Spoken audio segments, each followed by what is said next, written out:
Hello and welcome to the first proper video of Vault. And to start off, we're looking at a favourite game between me and the editor, which would be Portal. So Portal has two games, including Portal 1, which came out in 2007, followed closely by Portal 2 in 2011.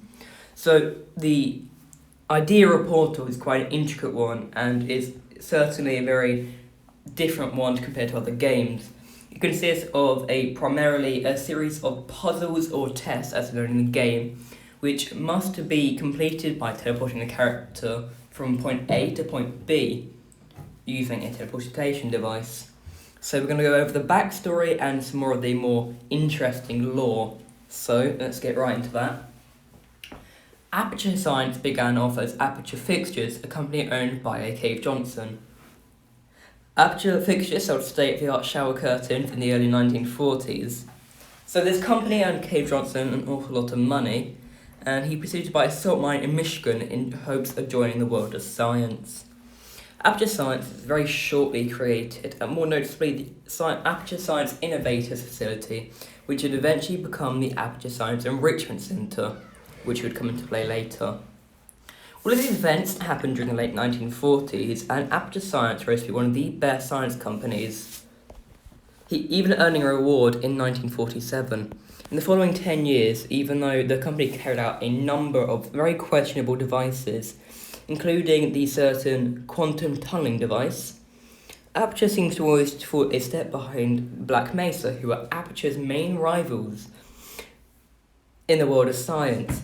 We find out later on that Black Mesa was stealing the ideas from Aperture, which caused Aperture to lose incredible amounts of money at a time and become bankrupt. Because of this money, a few changes happened to the test subjects, which shorten and make their tests worse. And in 1990, Cave Johnson was slowly dying of moon rock poisoning.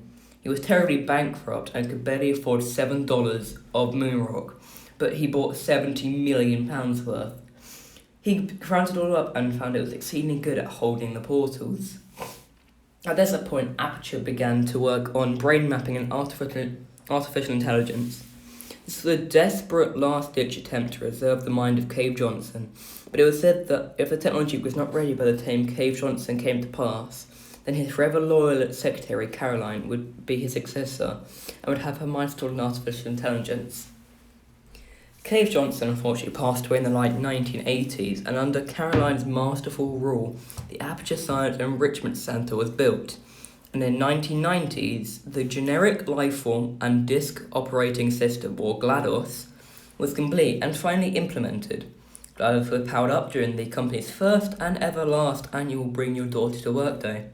Also, as a side note, it's here where we see the first mention of the main character, Shell.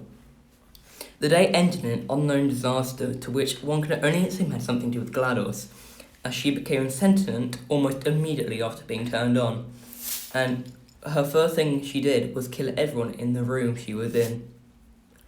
But throughout the next several years, the scientists at Aperture tried a number of different things to keep GLaDOS's sadistic and evil ways under control, including attaching several personality cores to her, which would come up with little amounts of success.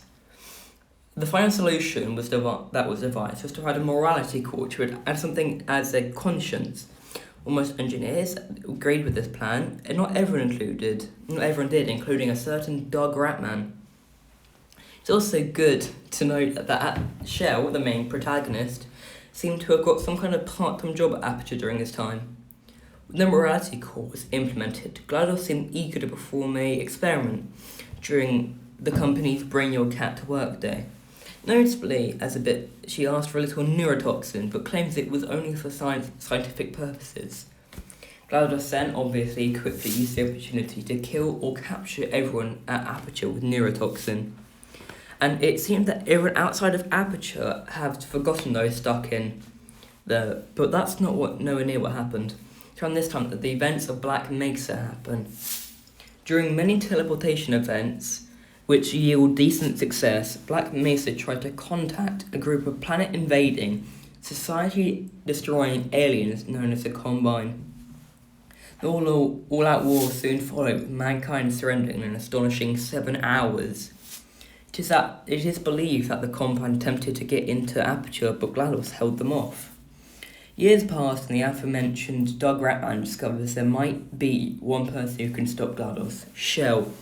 But unfortunately, Doug Ratman took a bullet to the leg, and in his dying moments, he used the remaining power of Aperture and put it all into Shell's cryo facility. And then the events of Portal 1 happen. You'll say that in between games, GLaDOS visits the outside to find deer, but instead saw humans. Now, the events of Portal 2 came to the event with Shell defeating GLaDOS for the second time. Although she wasn't defeating her, she worked together to end her once friend Wheatley. With that, we draw close to the Portal lore and general background.